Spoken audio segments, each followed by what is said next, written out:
Welcome to the Heal Your Hunger Show, where we get to the heart of why you overeat and how to stop. If you struggle with food and weight like I did, welcome home. Welcome everybody to the Heal Your Hunger Show. So happy to have you here. It is a great day to be alive. And I've got a topic for today that's coming straight from my heart at a time of year where we can often struggle. But before I do that, I want to say welcome if you're at the Heal Your Hunger Show for the first time. If you're curious what this is all about, Heal Your Hunger is a beautiful way of living for those who struggle with food and weight. I was 50 pounds overweight and no diet could stop me from binge eating. So I went on a journey to address and heal the underlying causes. What drove me to eat in the first place? What would get me up off my chair and opening the refrigerator door 5 times of an evening? What caused me to eat really unhealthy foods in an impulsive moment? If you have those experiences, welcome. You can know all the nutritional ins and outs of all the latest diets and not do any of them, right? Oh my gosh, I did that so many times. I knew I should eat a salad, but I wanted the pizza. I wanted the cookies, and I made that my meal because I had to have the carbs. I had to have the sugar. I was compelled. I was absolutely compelled beyond any willpower whatsoever. So if that's your experience, welcome. I know what that's like, and that's part of the beauty of Heal Your Hunger is it's made by people. It's originated by people, me namely, but my coaches are the same, by people who have been out of control with food for people who are out of control with food. And there is a solution. So those of us who are living in freedom want to show you how to do that. I have a very specific program for healing, and you can go to my website, sign up for a breakthrough session, talk to one of the coaches about what that looks like, how you can start the new year on a much better track and feeling really good about your food choices. And of course, what follows that after that is feeling really good in your body, no matter what your size. So I invite you to do that. Also, I have a Quit Sugar Challenge coming up. Oh my gosh, right at the beginning of the year. And this is not to be missed. If you feel like you've slidden down a slippery slope of eating sweets and really rich carbs over the holidays, you can turn that around in 5 days, actually, with my Quit Sugar Challenge. And in my Quit Sugar Challenge, I will teach you the mechanics of quitting sugar, like literally what you do, A, B, C, D, all the way to Z, how to quit sugar and stay quit. And we cover many different topics, like the specifics of reading labels, the 80 different names for sugar, because trust me, they are hiding in your healthy foods. I mean, we all know binge foods have sugar in them, right? You're not binging on salad per se, but I'm talking about the healthy foods, the condiments, the nuts perhaps that are coated, they have sugar in them, chips, crackers, meats. Oh my gosh, things that you think of as healthy, they have sugar in them so often. I mean, even things at the deli or prepared food section at Whole Foods, I have to be super careful. I have to read the labels because that broccoli salad will have tons of sugar in it. And if it does, it can hook me and make me crave more sugar. So I'm really ninja about reading labels, and I'm ninja about clearing my diet of sugar so I can just be more peaceful around food. Now, don't get me wrong. I love my sweets, and I use things like stevia and monk fruit to sweeten seltzer water or plain yogurt in the morning. So I still have a sweet tooth, but I'm sugar free, and I want you to be too. So I'll show you what that looks like and how to do it. I'll walk you through it, and I'll also give you mindset calls every single morning, because it's not just about the physical addiction to sugar. Believe you me, it is about the emotional addiction to sugar. we all in theory want to be sugar free, but don't take my sugar away from me. Like, that's what I'm using to get by in life. So I'm going to address that fear of giving up sugar and give you healthier replacements. So join me, go to quitsugarchallenge.com or to my website, healyourhunger.com. Okay, on with the show. I want to talk about how I've been feeling. Typically holidays can be tough for people, and I kind of skate above that. Like most holidays, I'm just excited. I'm wrapping up my work year. I'm visiting with my family. I'm enjoying the music. I have no issues with music. I'm not a bah humbug person. I have lights in my house. I don't put up a tree because I do go away to visit family typically, and I don't want to deal with it. But I have lights because lights are beautiful and magical. But this year, I have to say I've dipped into some sadness, some feelings of despondency, some grief, and a bit of apathy. And I thought, wow, this is what other people typically experience. And I want to talk about this because it would be so easy to eat to make myself feel better. And of course, I don't want to do that. I have no desire to go back to that hell of overeating and binge eating.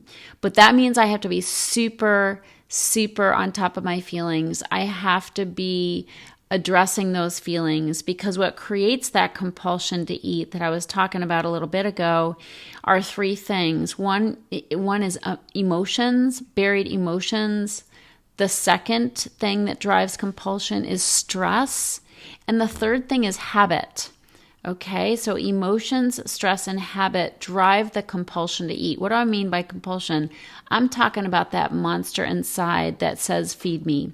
Okay, when you're doing great, you're eating healthy, you're sidestepping the traps of cake and cookies and eggnog and that kind of thing, and yet it's starting to grow inside of you, this pit in your stomach that's starting to get tighter and tighter, and you're starting to feel stressed and hungry all the time, or you just have to eat and you can't hold out any longer. You don't have any more willpower to say no, and you just do it. You just eat the cake, you eat the donut, you eat the chocolate, white chocolate bark, whatever all the different holiday things that are served to us. You just do it. And then of course, once you start, you can't stop. That was the story of my life. And so what compels you to just do it? And to me, it's emotions, stress, and habit. So I want to talk about that because by the grace of God, that's not my way now. That's not my way. But let's take emotions first. I have to address my emotions. I've been feeling sad. I've been feeling sad. When I'm not busy and distracted, I just feel sad. I don't have a lot of reason to be sad. I have a good life. But there are things that might be making me sad. For one, there is war.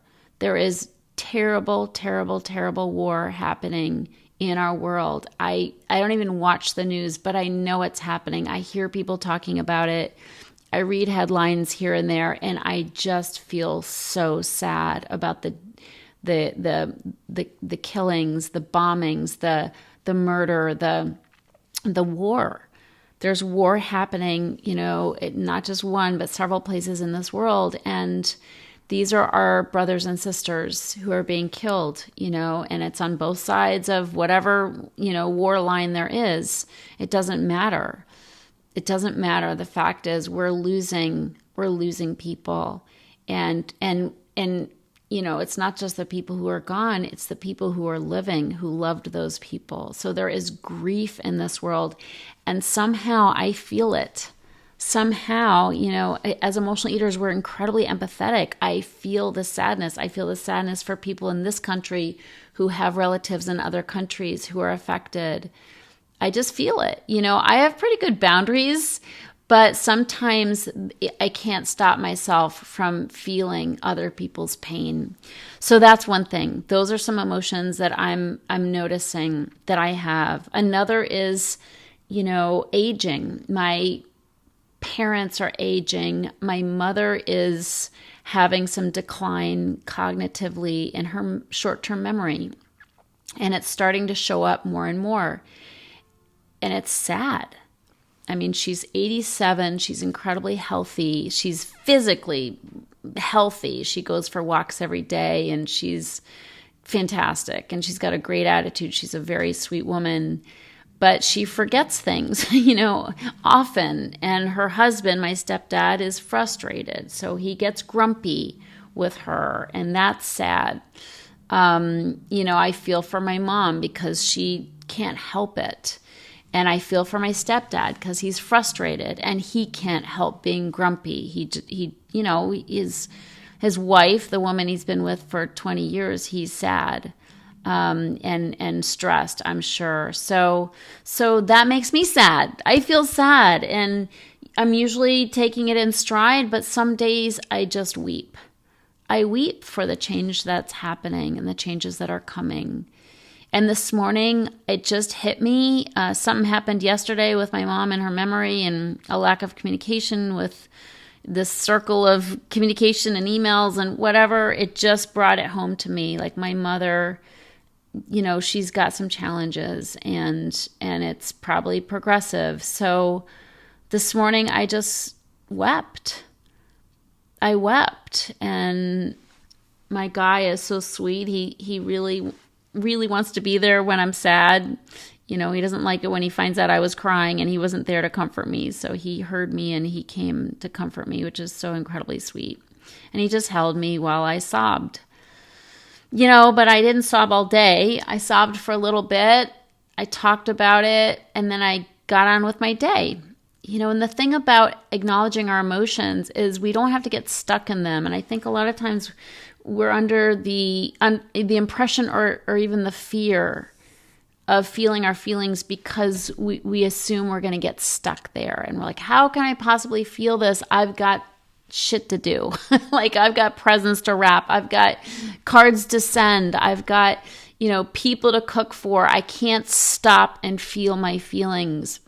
But I implore you, stop and feel your feelings. Give yourself honor yourself, honor your feelings. Stop and feel them. It wasn't convenient for me to sit and cry. I'd already done my makeup and my hair. I'm like, damn it. I don't want to cry. It's messing up my mascara. But friends, feelings don't come on schedule. They don't come conveniently. So I let myself cry, let my mascara run, and so what? But the fact is, I gave myself that honor of just feeling my feelings, and then I could get on with my day. And they showed up again later, and I boohooed for a little bit more. I was on a Zoom call, in fact, a group call, so I turned my video off, and I just did some crying. And then it passed, and I kept on with my day. So point is, it doesn't have to derail you, and we think it does, so we stuff it down. I can't deal with that right now. I can't deal with that right now. No, you can, actually. It doesn't take 5 years of therapy to feel a feeling. Just feel it right then and there. Give yourself the respect of the honor of, wow, I'm having feelings. I'm feeling sad. And at holiday time, we can feel grief. We can miss people we've lost, especially if, it's been a short period of time since they passed. Give yourself the honor and the respect of feeling that grief. Have a cry. Call a friend and say, I feel sad. Tell your spouse you feel sad. Ask for a hug. This is how we feel our feelings. This is how we process our emotions so they don't drive us to eat. The next thing is stress. Okay, so watch that. At holiday time, we can get super, super into do mode without any thought of self-care. And that's not going to work. If you want to overcome emotional eating, if you want to heal your relationship with food, you must heal your relationship with yourself first. And that means getting some self-care in your life. Stop being superwoman. Stop trying to be all things to all people. Stop burning the candle at both ends. because that's not a winning solution. That will drive you to eat. Stress drives eating. Stress eating. How about that? Stress drives stress eating, which means you're going to have to change your stress level, which means you're going to have to delegate tasks. You're going to have to ask for help. Use a delivery service to get your groceries once in a while. Just give yourself a more easeful time in your day. And that's what we got to do. We can't live on stress. Stress drives up our cortisol. Cortisol drives hunger and cravings, and it causes us to store fat. So those are some reasons why you should take a look at your stress level. And also just don't do as much. You don't have to have the perfect gift. Your house doesn't have to be perfect. Get some help with cleaning. Get some help with meals. I just went to Costco and bought a big old bag of veggies that were already cooked. I'm so excited because sometimes I don't have time to cook. But I can put those Brussels sprouts in the air fryer, enjoy them. So stress is big. As emotional eaters, we tend to overdo, and this drives our eating. And the last thing that drives compulsion is habit. And it's just a habit to eat our way through things. And so we have to, again, get more conscious and aware and change our habits. And it will be uncomfortable at first. Try 3-meal magic, 3 meals with nothing in between. Nothing in between is the hard part. We know how to eat, but the nothing in between is the hard part. So it will be uncomfortable. But boy, you'll miss out on a whole lot of snacky, carby, fattening, energy-sucking foods, sugar and carbs, if you stop snacking. But it takes practice. It takes practice. And if this is something you can't do on your own, reach out to us. Let us support you in this. Heal Your Hunger is all about a plan of living, which enables us to stop overeating. We do this in community. It's so much easier. So, I'm getting through the holidays. I'm not super sad, but I have my moments. And I acknowledge them and I deal with them. Getting sleep is important. Being hydrated is important. Not isolating is definitely important. We are as sick as our secrets. If you're having a hard time, tell somebody, please. And if you don't feel like going to the party, which most parties I don't feel like going to, go anyway. Okay, you don't have to go to every party, but I'm just saying there's a balance between not going to a party because you don't want to and not going to a party because you're in isolation mode. So I push myself to go because I always dread it. There's there's an introvert in me that's like, I don't want to go, but I go and I always feel good that I dressed up, that I got out of the house, that I wasn't a hermit, that I enjoyed other people and got social. It will lift you out of whatever your mood you're in, to be around people and to be social. So these are just a few things. They're not earth-shattering. You've heard this before, but I'm just here to acknowledge that we all can get sad, perhaps depressed, perhaps lonely at holiday time. Tough things that are happening in our lives, that are happening to people we love, that are happening around the globe. Tough things somehow feel more pronounced at holiday time because more than ever, they shouldn't be happening. We feel like this should be a happy time. And when it's not, somehow it's more sad. We have more grief. And so give yourself the honor of facing your emotions, minimizing your stress, and changing your habits with help. Reach out for help. Don't do it alone. It's so hard, especially with the eating problem. Addictive eating is, to me, the hardest of all addictive habits because we've done it for so long and it's so ingrained in us. It's a way of life. So more than any other habit, give yourself the honor of getting support with it. Don't try to do it alone. It's too hard. So that's my message. If the holidays feel hard, well, that's okay. Go through the feelings. Get to the next feeling, which could be joy. There's lots of joy around us, and that's what I'm going to shift my focus to right now. So don't forget to join us for the Quit Sugar Challenge. Love to have you. It's 5 days, and it's magical and wonderful and could literally change your life. Go to quitsugarchallenge.com. Reach out for support. Don't do it alone. You're awesome. Don't forget that. And enjoy the holidays. Love you, love you, love you. If you enjoyed this podcast and want to get free support, insider health info, exclusive invites to events, and more, visit healyourhunger.com.